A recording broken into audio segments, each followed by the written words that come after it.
found myself in this situation yesterday that I've been in time and again before, where somebody comes up to me and asks about a football game, completely assuming that I'm the kind of guy who's interested in competition sports or football, neither of which is the case. And I always find it, really odd when people make that assumption.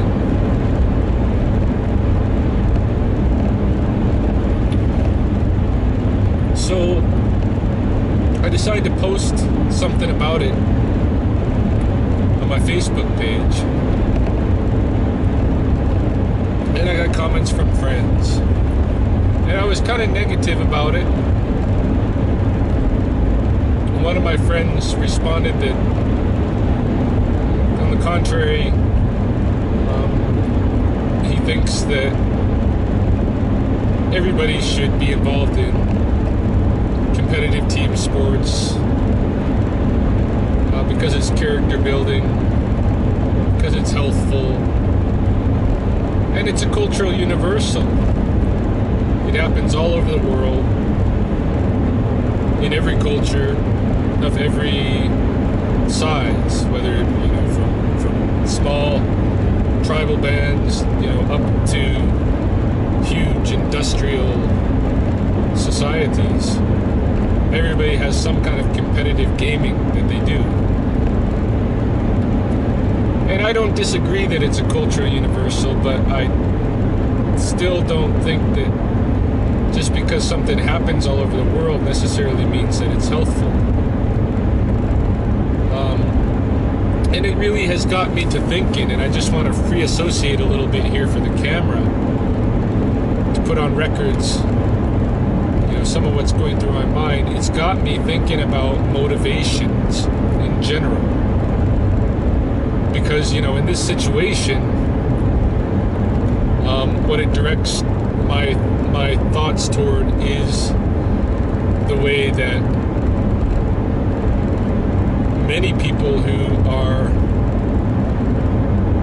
pursuing physical health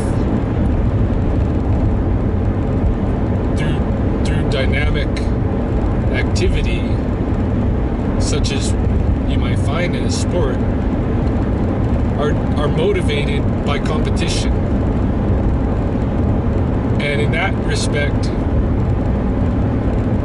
I question the healthfulness of the activity. Because something can be physically healthy, but if you got the wrong motivations, then it's mentally and spiritually unhealthy. Why can't somebody be motivated to stay at the top peak of their physical health because they want to be healthy?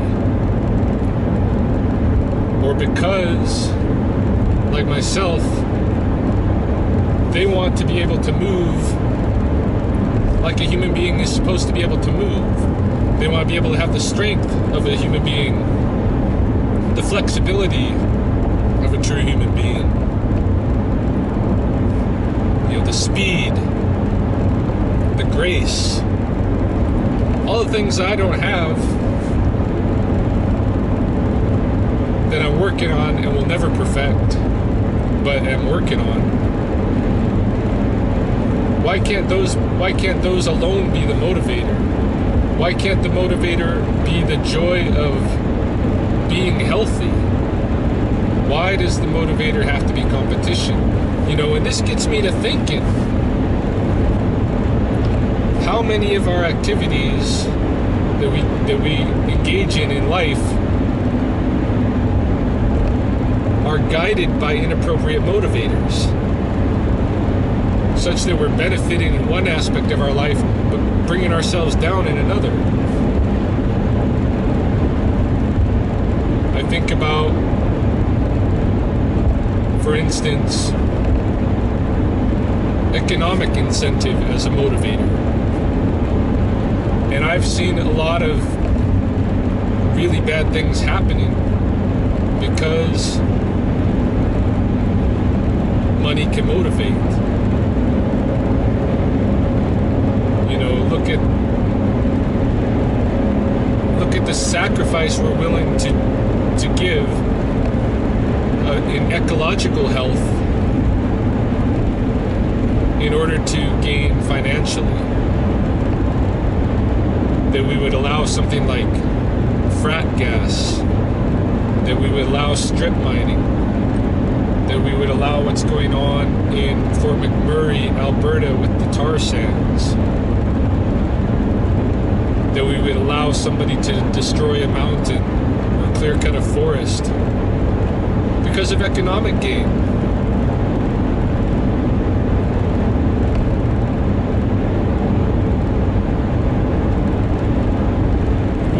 What are we willing to lose for the economics?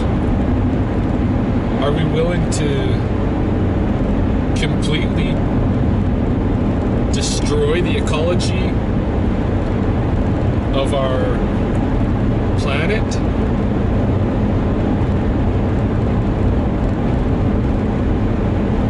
For some dollars? I'll tell you how strong a motivator money can be. At one time I was studying language shift because I live in a community and I work in a community where the indigenous language Blackfoot, Nitsipowasin, is on its way out.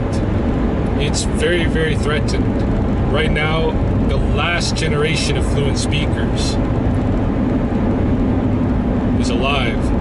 And if you think about a generation, that's 20 to 30 years. That's how long, at most, we have to try to revitalize the Blackfoot language while there's still fluent speakers around who can guide that within the language community. It's not long. Why is Blackfoot language being lost? Why are indigenous languages around the world being lost? I believe it's because money,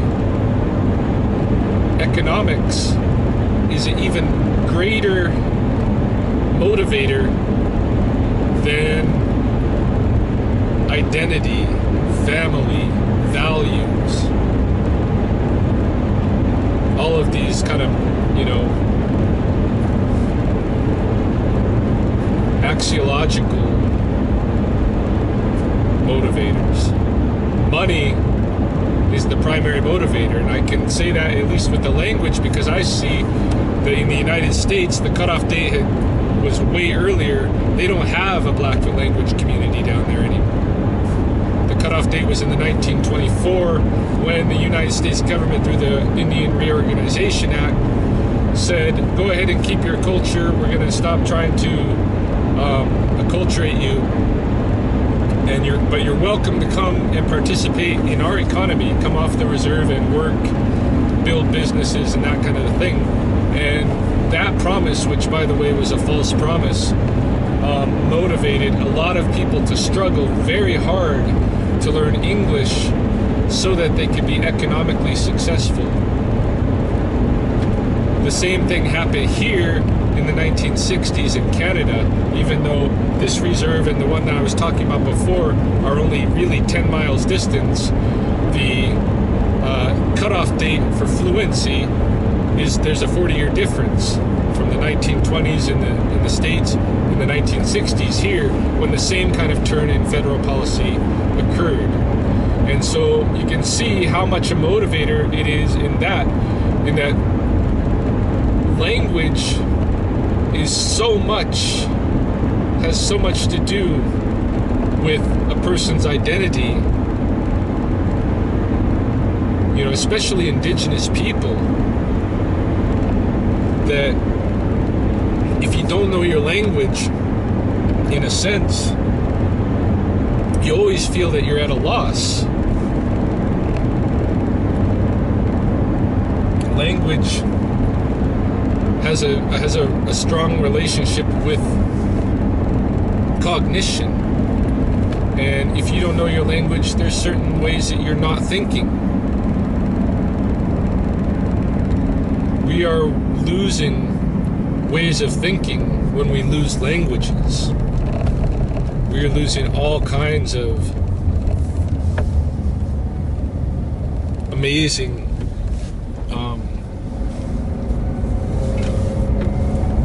amazing knowledge and philosophies and theories and ideas when we lose language. And yet, because economically the world is turning to the key of English, everybody's turning linguistically to English. And this is, like I said, this is a really dangerous thing, and it goes against what we think is our primary motivator, which is, who we are, our identity, who we are, what we're about, what we stand for. It doesn't matter when there's money in the game. Once you throw money in the game, it becomes a more strong motivator.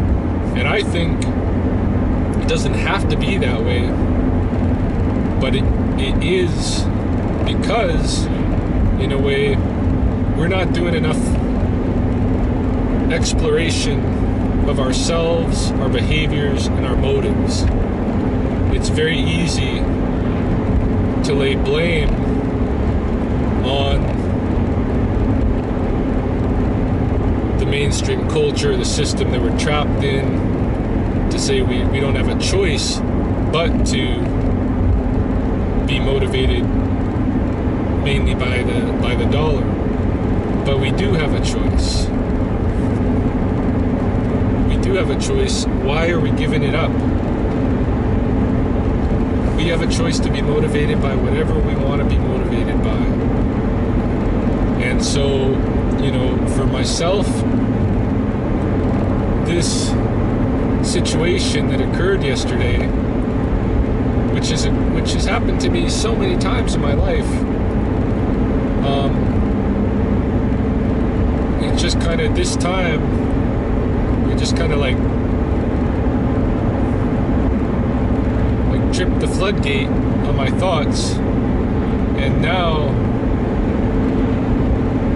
I want to really try